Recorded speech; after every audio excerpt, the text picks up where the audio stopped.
नमस्कार दोस्तों। आज यानी 6 अप्रैल 2017 का हमारा प्रीलिम फोकस न्यूज़ डिस्कशन है। उसमें से देख लेते हैं कौन कौन सी न्यूज़ इंपॉर्टेंट है। फ्रंट पेज पे सबसे इंपॉर्टेंट जो न्यूज़ है वो रेल रेगुलेटर को लेके है। आपको पता ही होगा इस बार जो रेलवे बजट है वो जनरल बजट में मर्ज कर दिया गया था। तो अब सरकार के द्वारा एक रेल डेवलपमेंट अथॉरिटी का निर्माण किया जा रहा है। इसे एग्जीक्यूटिव ऑर्डर से बनाया जाएगा और रेलवे एक्ट 1989 के अंतर्गत इसे बनाया जाएगा। क्या इसका काम होगा? देखिए, ये एक इंडिपेंडेंट रेल रेगुलेटर होगा जिसके ऊपर जिम्मेदारी होगी कि पैसेंजर्स का किराया है वो निर्धारित करें। क्योंकि काफी बार ऐसा आरोप लगता है सरकार के ऊपर में कि पॉलिटिक्स यानी राजनीति बहुत ज्यादा होती है पैसेंजर्स का किराया निर्धारित करते वक्त, और इससे रेलवेज को काफी लॉस होता है।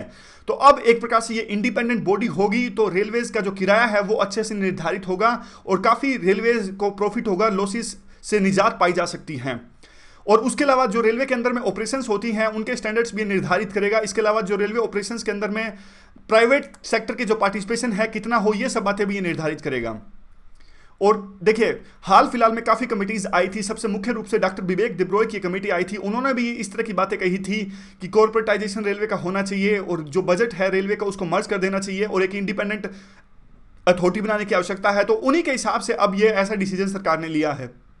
उसके अलावा एक और national transport development policy committee है, इन्होंने भी इसी तरह का तर्क दिया था। एक और जो एक्सपर्ट्स ग्रुप जो राकेश मोहन के अंतर्गत में बनाई गई थी, उन्होंने भी इसी प्रकार के रेल रेगुलेटर को बनाने की एक प्रकार से जरूरत महसूस की थी। तो ये नाम आप याद रखना, प्रीलिम के लिए नाम बहुत इंपॉर्टेंट है। विवेक देब्रॉय कमेटी किससे रिलेटेड है? तो आप याद रखना रेलवे से रिलेटेड है। दूसरा, राकेश मोहन की जो कमेटी थी वो भी रेलवे से रिलेटेड है। तो ये सब नाम आप याद रखना। इसके अलावा एक और नाम मैं आपको बताता हूं। डॉक्टर रतन टाटा की अध्यक्षता में, डॉक्टर नहीं है वैसे वो, रतन टाटा तो इंडस्ट्रियलिस्ट हैं। रतन टाटा जो टाटा के चीफ थे पहले, और उनकी अध्यक्षता में एक कायाकल्प कमेटी बनाई गई थी।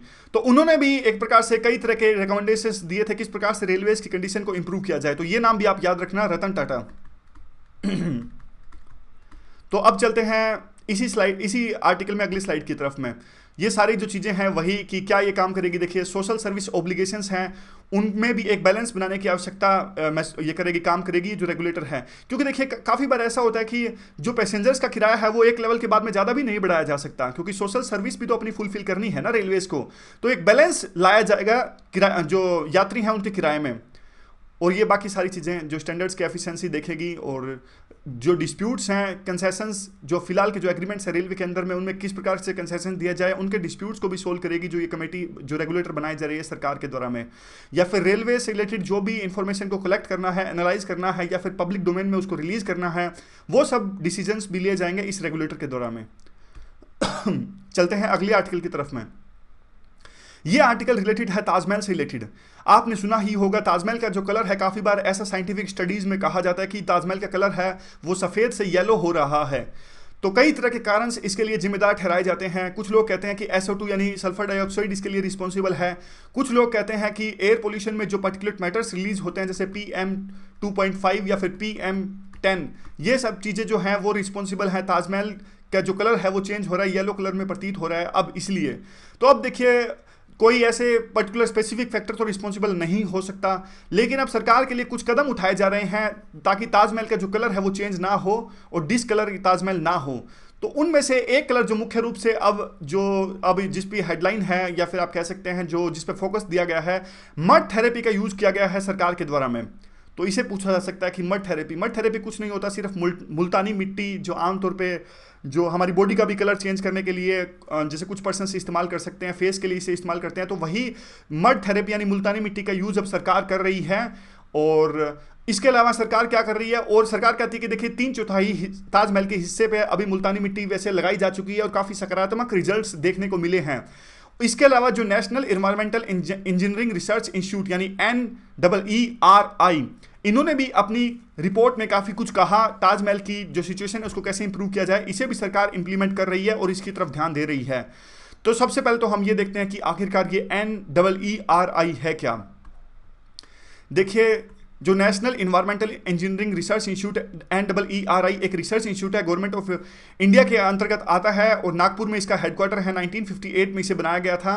काम क्या है इसका? वाटर सप्लाई पे फोकस करना, या फिर सीवरेज वेस्ट मटेरियल को किस प्रकार से डिस्पोज किया जाए, या फिर उस सीवेज डिस्पोजल से कम्युनिकेबल डिजीज ना फैले, इस तरह की बातों पे फोकस करता है ये रिसर्च इंस्टीट्यूट। कौन सी मिनिस्ट्री के अंतर्गत ये आता है? तो धोखा मत खाइएगा, इन्वायरमेंट नाम से धोखा मत खाइएगा। साइंस एंड टेक्नोलॉजी जो मिनिस्ट्री है उसके अंतर्गत ये आता है। नीचे देखिए, ministry of science and technology. तो बस कई बार हम कंफ्यूज हो जाते हैं कि इन्वायरमेंट नाम है तो क्या पता ये इन्वायरमेंट मिनिस्ट्री के अंतर्गत आता होगा। तो यूपीएससी इस पे खास फोकस कर सकती है, न्यूज़ में भी है। और फिलहाल देखिए, ये council of scientific and industrial research का एक पार्ट भी है, तो इस पे भी एक जो है एक ऑप्शन आ सकता है, इस पे भी एमसीक्यू बन सकता है। तो ये सब बातें आप याद रखिएगा, कौन सी मिनिस्ट्री के अंतर्गत आता है, काम क्या है, और क्या ये CSIR यानी council of scientific industrial research का पार्ट है या नहीं है। जी हाँ, बिल्कुल इसका पार्ट है। एक और जो लास्ट रिकमेंडेशन थी वो ये थी कि आर्कियोलॉजिकल सर्वे ऑफ इंडिया ने इस बात को अप्रूव कर दिया है कि जो यमुना, वहाँ पे एक देखिए यमुना रिवर पे एक बैरेज बनाया जाए ताकि एक minimum level of water ensure कर दिया जाए। वहाँ पे ताजमहल के नज़दीक से यमुना नदी बहती है, आपको भी पता होगा। तो आर्कियोलॉजिकल सर्वे ऑफ इंडिया है, ये भी काफ़ी बार न्यूज़ में होती है, तो इस पर भी हम देख लेते हैं थोड़ा सा। देखिए, सबसे पहले तो आपको ये याद रखना है कि मिनिस्ट्री ऑफ कल्चर के अंतर्गत ये आती है। काम क्या है? काम तो सिंपल सा है कि पुराने टाइप के जो मोनूमेंट्स हैं उनका कंजर्वेशन करना, उनका प्रिजर्वेशन करना। 1861 में इसका निर्माण किया गया था, ब्रिटिश ईरा में। पहले जो इसके डायरेक्टर जनरल थे वो थे अलेक्जेंडर कनिंगम। तो बस इतना ही आप याद रखिए, इतने से ही एमसीक्यू बन जाएंगे। अगली जो एक न्यूज़ है वो है कि national commission on other backward classes. देखिए, ये जो national commission on other backward classes है, अभी इसको स्टैचुरी दर्जा प्राप्त है, कॉन्स्टिट्यूशनल बॉडी नहीं है। जबकि दूसरी जो बॉडीज हैं जैसे कि national commission for schedule caste या फिर national commission for schedule tribes, ये दोनों जो बॉडीज हैं वो कॉन्स्टिट्यूशनल बॉडीज हैं। तो अब इस तरह का बिल अब हमारे पार्लियामेंट के अंदर में पेश किया गया है, जिसमें national commission on other backward classes को भी एक प्रकार से संवैधानिक दर्जा देने की बात कही गई है। और उस बिल में और भी काफ़ी तरह की बातें कही गई हैं और कहा गया है कि इसमें एक चेयरपर्सन होंगे, एक वाइस चेयरपर्सन होंगे और 3 अलग मेंबर्स इसमें होंगे। यानी मेंबर्स की संख्या भी बताई गई है कि अगर कॉन्स्टिट्यूशनल बॉडी होगा तो कितने इसके मेंबर्स होंगे। तो 5 मेंबर्स होंगे, एक चेयरपर्सन, वाइस चेयरपर्सन और 3 दूसरे मेंबर्स। और अब देखिए, बात यह आती है कि अभी जो अदर बैकवर्ड क्लासेस की सोशल या फिर एजुकेशनल बैकवर्ड क्लासेस की जो भी ग्रेवेंसीज हैं, जो भी इनकी प्रॉब्लम्स हैं, उनको कौन सुनता है? उनको सुनता है अभी शेड्यूल कास्ट कमीशन। यानी हाँ, चौंकिए मत, जो भी अदर बैकवर्ड क्लासेस यानी सोशली और एजुकेशनल बैकवर्ड जो भी क्लासेस हैं उनकी जो ग्रेवेंसीज हैं उनको एड्रेस करता है शेड्यूल्ड कास्ट कमीशन। तो अब आप ये पूछेंगे कि इनकी जो प्रॉब्लम्स हैं सोशल जो और एजुकेशनल बैकवर्ड क्लासेस की प्रॉब्लम्स को या फिर ग्रेवेंसीज को ये जो कमीशन है, चाहे स्टैचुरी बॉडी हो, लेकिन national commission on other backward classes ये क्यों नहीं एड्रेस करता? क्योंकि देखिए, ये बात तो वही निकल के आती है क्योंकि कॉन्स्टिट्यूशनल बॉडी नहीं है और प्रॉपर रिसोर्सेज इनके पास में नहीं थे, इसलिए ये एड्रेस नहीं कर सकता था उनकी ग्रेवेंसीज को। तो इसलिए ये काम दिया गया था national commission on scheduled caste को। लेकिन अब ये संवैधानिक बॉडी बन जाएगी, अगर ये बिल पास हो जाता है तो फिर जो हमारी सोशल इकोनॉमिक या फिर बैकवर्ड जो क्लासेस हैं उनकी प्रॉब्लम्स को यही बॉडी एड्रेस करेगी। और अभी सिर्फ जो इनके पास में काम है, national commission on other backward classes के पास में जो काम है वो सिर्फ अब ये देखते हैं कि ओबीसी जो एक प्रकार से कोटा दिया गया है रिजर्वेशन का, उसमें कौन सी कास्ट को इंक्लूड किया जाए या फिर कौन सी कास्ट को निकाला जाए। ये सब बातें एक प्रकार से देखा जाता है इस बॉडी के द्वारा में, जो कि अभी जिसे स्टैचुरी दर्जा प्राप्त है। तो बस ये पूरी न्यूज़ है। और एक जो इंपॉर्टेंट बात है कि अब आप सोच के देखिए, अगर कॉन्स्टिट्यूशनल बिल पास होगा, अगर इस बॉडी को कॉन्स्टिट्यूशनल दर्जा दिया जाएगा तो एक प्रकार से आप मेरे को एक क्वेश्चन का आंसर दीजिए कि कौन सी मेजोरिटी के साथ में इसे पास किया जाएगा इस बिल को। तो मैं आपको थोड़ा सा पहले देखिए मेजोरिटीज़ के बारे में बता देता हूँ। यहाँ पे देखिए, एक सेकेंड, ये जो बॉडीज़ हैं डिफरेंट तरह की मेजोरिटीज़ हैं। ये देखिए, यहाँ पे एक सबसे पहले आता है सिंपल मेजोरिटी। सिंपल मेजोरिटी जब भी देखिए कोई बिल पास करना होता है तो सिंपल मेजोरिटी से तब पास कर दिया जाता है जब उस हाउस के 50% जो मेंबर्स प्रेजेंट हैं वो एक प्रकार से 50% से ज़्यादा लोग वोट दे दें। मैं आपको एक एग्जांपल से तब बताता हूँ, तब अच्छे से आपको समझ में आएगा। मान लीजिए 545 मेंबर्स की हमारी लोकसभा है और उसमें से जो कैंडिडेट्स वहाँ पे प्रेजेंट हैं वो हैं सिर्फ 500।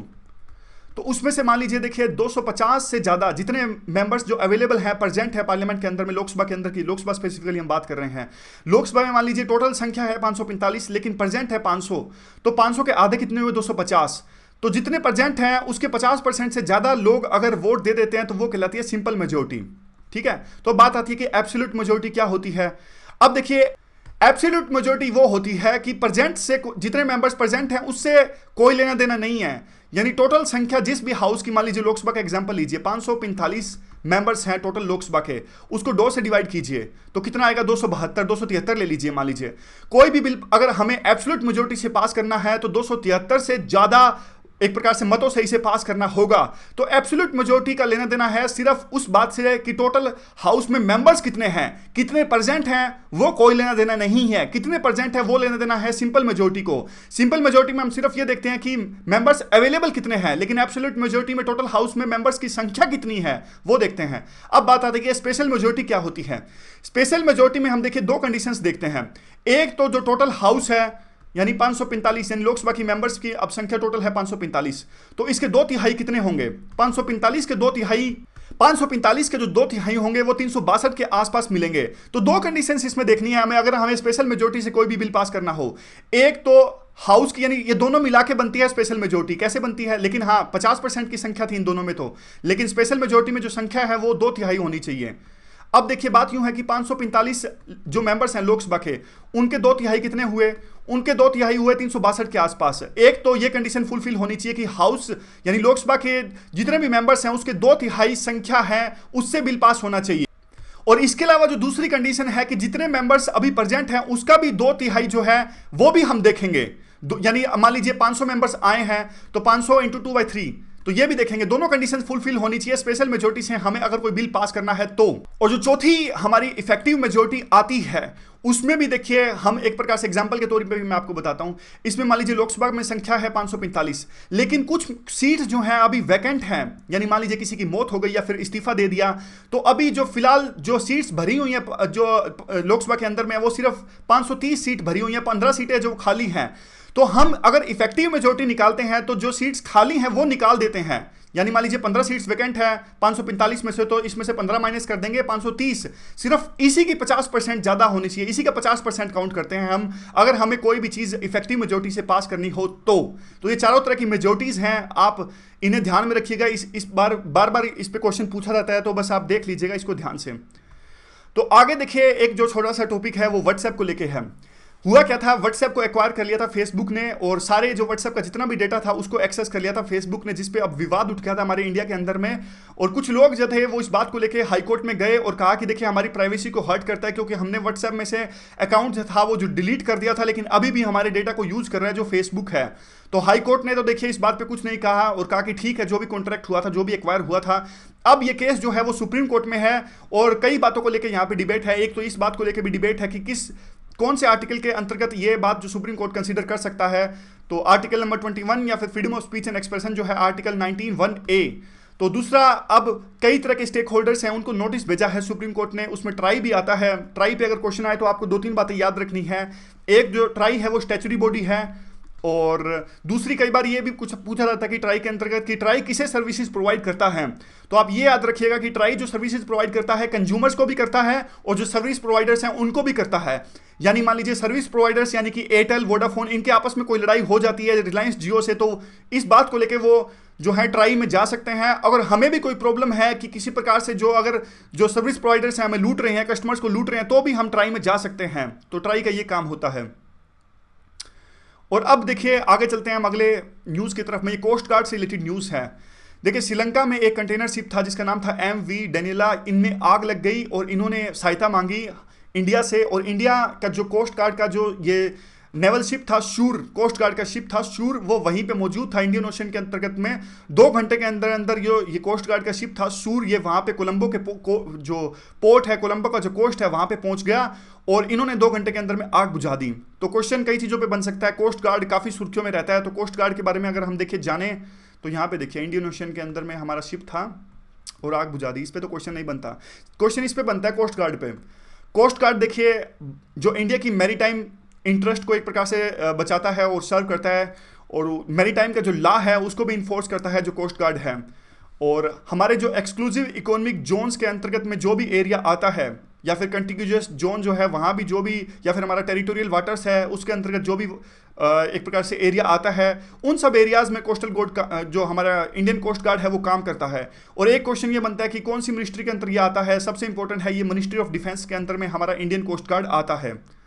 और इसका निर्माण किया गया था, इसे बनाया गया था 1978 में, पार्लियामेंट के एक्ट से इसे बनाया गया था। तो अब ये सब जो चीज़ें हैं वो आपको नहीं समझ में आई होगी कि ये क्या होता है। जो कंटिग्यूअस जोन है या फिर एक्सक्लूसिव इकोनॉमिक जोन है या फिर टेरिटोरियल वाटर्स हैं, ये सब क्या हैं, तो इनको मैप की सहायता से देखते हैं। देखिए 12 हमारे जो कोस्ट है उसके 12 किलोमीटर्स के दायरे में जो एक प्रकार से टेरिटोरियल वाटर ये कहलाता है, यानी मान लीजिए ये इंडिया का कोस्ट है, तो 12 किलोमीटर तक का जो डिस्टेंस है वो कहलाता है टेरिटोरियल वाटर। और सी की तरफ जाना है, कहीं ऐसा नहीं कि आप लैंड की तरफ 12 किलोमीटर आगे चले जाओ, कोस्ट की तरफ जाना है, आगे 12 किलोमीटर समुद्र में जो भी एरिया होता है वो टेरिटोरियल वाटर। और आगे जो 12 किलोमीटर आगे और जाओगे आप तो वो 24 किलोमीटर तक का हो जाएगा एरिया कंटिग्यूअस जोन। और EEZ अगर कोई आपसे पूछे तो वो है जो है किलोमीटर नहीं है ये, शायद ये 12 नोटिकल माइल्स है, ये चेक करना पड़ेगा, एक सेकंड में चेक करता हूँ। हाँ, तो ये जो 12 नोटिकल माइल्स है, किलोमीटर नहीं है ये मैंने अभी चेक किया। तो इसमें देखिए एक नोटिकल माइल्स में किलोमीटर होते हैं ऑलमोस्ट 1.8, तो आप इसे मल्टीप्लाई करोगे तो किलोमीटर्स में आ जाएगा, लेकिन आप नोटिकल माइल्स में ही याद कीजिए। और देखिए 12 नोटिकल माइल्स तक होता है टेरिटोरियल वाटर, और ये हमने अभी डिस्कस किया। तो अभी आप ये पूछेंगे कि क्यों ये क्लासीफाई क्यों किए गए हैं, तो क्लासीफाई तो इसलिए किए गए हैं क्योंकि देखिए टेरिटोरियल वाटर हमारा जितना भी होता है यानी 12 नोटिकल माइल्स है, इसके अंतर्गत में हमारे इंडिया के जितने भी कानून है वो यहाँ 12 किलोमीटर आगे समुद्र में जाके भी एप्लीकेबल होते हैं। और अगर हम इसकी बात करें जो एक्सक्लूसिव इकोनॉमिक जो जोन्स हैं, जो 200 नॉटिकल माइल्स तक होता है इंडियन कोस्ट से या फिर किसी भी कोस्ट से, आप देख सकते हैं हर एक देश की बात है, ये सिर्फ इंडिया की बात नहीं कर रहे हैं हम, हर एक देश के कोस्ट से आगे जाके इस प्रकार से ये क्लासिफाई होता है टेरिटोरियल जोन, कंटिग्यूअस जोन या फिर ये EEZ यानी एक्सक्लूसिव इकोनॉमिक जोन्स। तो देखिए 200 नॉटिकल माइल्स तक और EEZ के अंदर में हम जितने भी यहाँ पे रिसोर्सेज है, मैराइन रिसोर्सेज या फिर दूसरे रिसोर्सेज है, उनको एक्सप्लॉइट कर सकते हैं, तो इसलिए इनको क्लासिफाई किया गया है। कई बार आपने देखा होगा कि जो साउथ चाइना सी है वहां पे डिस्प्यूट रहता है, वो इसलिए रहता है क्योंकि देखिए वहां पे जो कंट्रीज हैं उनके जो कोस्ट है वो नजदीक हैं, तो 200 नॉटिकल माइल्स तो आपस में विवाद रहता है कि देखिए चाइना के हिसाब से 200 माइल्स यहाँ पे होएगा, लेकिन यहाँ पे इनका जो 200 माइल्स हैं वियतनाम का वो भी स्टार्ट हो जाएगा, तो इसीलिए EEZ है वहाँ पे जो एक्सक्लूसिव इकोनॉमिक जोन्स हैं उसको लेकर डिस्प्यूट रहता है। इसीलिए काफ़ी सारे आइलैंड्स जैसे पार्सल आइलैंड्स या फिर जो और दूसरे आइलैंड्स हैं, स्पारलैंड आइलैंड्स हैं, उनको लेकर डिस्प्यूट रहता है इन विभिन्न कंट्रीज के बीच में, यहाँ पे साउथ चाइना सी के अंदर में। अब देखिए अगली जो हमारी PIB की न्यूज़ है वो ई-बीज से लेके है। ये एक प्रकार से स्कीम चलाई गई है, कौन सी मिनिस्ट्री के द्वारा ये चलाई गई है? कॉमर्स एंड इंडस्ट्री मिनिस्ट्री के द्वारा। और क्या है इसमें, देखिए इसमें जो गवर्नमेंट सर्विसेज प्रोवाइड कर रही है वो बिजनेसमैन को प्रोवाइड कर रही है। तो कई बार इस प्रकार से UPSC जो उलझा लेती है हमें, क्वेश्चन इस प्रकार से पूछा जा सकता है, क्या ई-बीज स्कीम के अंदर में क्या सरकार जो है वो सर्विसेज कस्टमर्स को प्रोवाइड कर रही है? नहीं, कस्टमर्स को नहीं प्रोवाइड कर रही है, बिजनेसमैन को प्रोवाइड कर रही है। तो गवर्नमेंट टू बिजनेस ये स्कीम है, और किस लिए है वो तो नॉर्मल बातें हैं इसमें, ताकि बिजनेस इन्वायरमेंट अच्छा हो, ऑनलाइन जो है वो एक प्रकार से परमिशन ली जा सके, और कोई भी परमिशन है वो 24 घंटे 7 दिन ली जा सके। तो ये सब बातें हैं। कोई भी अगर टैक्स देना है, कोई भी मान लीजिए पेमेंट देनी है किसी परमिशन के लिए, या फिर अपना स्टेटस परमिशन का ट्रैक करना है, तो वो सारी चीज़ें हैं, उन चीज़ों के लिए ई-बीज एक प्रकार से स्कीम और प्लेटफॉर्म बनाया गया सरकार के द्वारा में। अब बात आती है देखिए अगली जो हमारी न्यूज़ है PIB की, वो नेशनल ऑप्टिकल फाइबर नेटवर्क को लेके है। ये देखिए PIB में काफ़ी तरह की न्यूज़ होती है ना, वो फंड्स के एलोकेशन को लेके होती है। तो फंड्स के एलोकेशन तो हमारे लिए इंपॉर्टेंट नहीं होते, लेकिन जो न्यूज़ होती है वो इंपॉर्टेंट होती है कि आखिरकार चीज़ है क्या। तो नेशनल ऑप्टिकल फाइबर नेटवर्क है क्या? 2.5 लाख ग्राम पंचायतों को जोड़ने के लिए सरकार ने यह स्कीम चलाई थी, और कम्युनिकेशन एंड IT मिनिस्ट्री के द्वारा ये प्रोग्राम सरकार द्वारा चलाया गया था, जिसमें हर एक गाँव में अंदर में 100 जो हमारी जो MBPS की स्पीड आनी चाहिए, इस प्रकार से जो है सरकार ने प्रोग्राम बनाया था। और जो पैसा कहाँ से आएगा इस प्रोग्राम को चलाने के लिए? पैसा आएगा यूनिवर्सल सर्विस ऑब्लिगेशन फंड से। और उसके अलावा देखिए बात यह है कि एक स्पेशल पर्पस व्हीकल भी सरकार ने बनाया था इस प्रोग्राम को पूरा करने के लिए, जिसका नाम है भारता ब्रॉडबैंड नेटवर्क लिमिटेड। तो ये सारी बातें आप याद रखिएगा। अगली जो इन्वायरमेंट से रिलेटेड हमें आज जो करना है वो ये है कि नेशनल बायोडाइवर्सिटी कांग्रेस आयोजित की गई थी 2017 के अंदर में। इसे केरला के तिरुवनंतपुरम में आयोजित किया गया था, और इवेंट को होस्ट किया गया था केरला स्टेट बायोडाइवर्सिटी बोर्ड के द्वारा में। क्या क्या करती है जो ये कांग्रेस है, देखिए ये आइडेंटिफाई करती है जो भी प्रैक्टिकल या फिर एविडेंस बेस्ड केस स्टडीज होती है उनको, ताकि इन केस स्टडीज को यूज किया जा सके बायोडाइवर्सिटी को एक प्रकार से कंजर्व करने में। तो क्या थीम थी इस नेशनल बायोडाइवर्सिटी कांग्रेस की? थीम थी इस बार 2017 की main streaming biodiversity for sustainable development. काफ़ी तरह के research institutions, civil society, biodiversity management committee, इन सब जो बॉडीज़ हैं इन्होंने हिस्सा लिया इस नेशनल बायोडाइवर्सिटी कांग्रेस में। तो UPSC क्वेश्चन पूछ सकती है कि कहाँ इसे आयोजित किया गया था, किन किन ने इसमें पार्टिसिपेट किया था, थीम क्या है 2017 की। तो इंपॉर्टेंट है, इसे भी आप देख लेना। अगला जो है देखिए ये बहुत इंपॉर्टेंट है, नेशनल एयर क्वालिटी इंडेक्स। और है क्या, देखिए नेशनल एयर क्वालिटी इंडेक्स स्वच्छ भारत अभियान के दौरान इसे लॉन्च किया गया था। और देखिए कितना पोल्यूशन है उसको मेजर किया जाएगा एक कलर की सहायता से। ये जो नेशनल एयर क्वालिटी इंडेक्स है वो पोल्यूशन को मेजर करके एक कलर देगा। और जैसे आपको 6 कैटेगरीज में इसको बांटा गया। एग्जांपल के तौर पे आपको बताऊं कि अगर मान लीजिए पोल्यूशन लेवल्स जो है नंबर्स के आधार पर मान लीजिए 0 से 50 के बीच में है तो वो गुड है, अगर 51 से 100 के बीच में तो वो सेटिस्फैक्ट्री है। यानी आगे आगे जा रहे हैं तो एक प्रकार से पोल्यूशन लेवल है वो एक प्रकार से बढ़ रहा है। जितने ज़्यादा नंबर्स पोल्यूशन लेवल उतना ही ज़्यादा। कौन कौन सी गैसेज आते हैं इस इंडेक्स के अंतर्गत? 8 गैसेज आते हैं। 2 तो हैं पर्टिकुलेट मैटर 2.5 और पर्टिकुलेट मैटर 10। फिर sulphur dioxide, nitrogen dioxide, carbon monoxide, ozone 3 यानी ओजोन 3 तो इसका फार्मूला है O3, अमोनिया NH3 और लेड PB, ये सब जो गैसेज हैं वो आती हैं इस नेशनल एयर क्वालिटी इंडेक्स के अंतर्गत में। यानी हर एक कलर दिया जाएगा इन 6 कैटेगरीज के अंदर में। और किसके द्वारा दिया जाएगा? ये सेंट्रल पोल्यूशन कंट्रोल बोर्ड। तो ये भी आप याद रखिएगा। अगला देखिए ये याद रखिएगा, ऑपरेशन थंडरबर्ड एक ये लॉन्च किया गया था wild life crime control bureau के द्वारा में। Ministry of environment and climate change के द्वारा इसे एक प्रकार से ऑपरेशन चलाया गया था। किस लिए चलाया गया था? देखिए पोचिंग बहुत ज़्यादा होती है हमारे देश के अंदर में वाइल्ड लाइफ एनिमल्स की, उसे रोकने के लिए इसे चलाया गया था। और एक प्रकार से इसे इंटरपोल के द्वारा भी आयोजित किया जा रहा है। यानी ये सिर्फ इंटरपोल इसे मेनली एक प्रकार से चला रहा है, लेकिन हमारे देश के अंदर में हमने भी इंटरपोल के इंस्ट्रक्शंस पे इसे हमारे देश के अंदर में भी चलाया, जिसे चलाया गया था wild life crime control bureau के द्वारा में। और उन्होंने ये नाम दिया इस ऑपरेशन को जो ऑपरेशन थंडरबर्ड।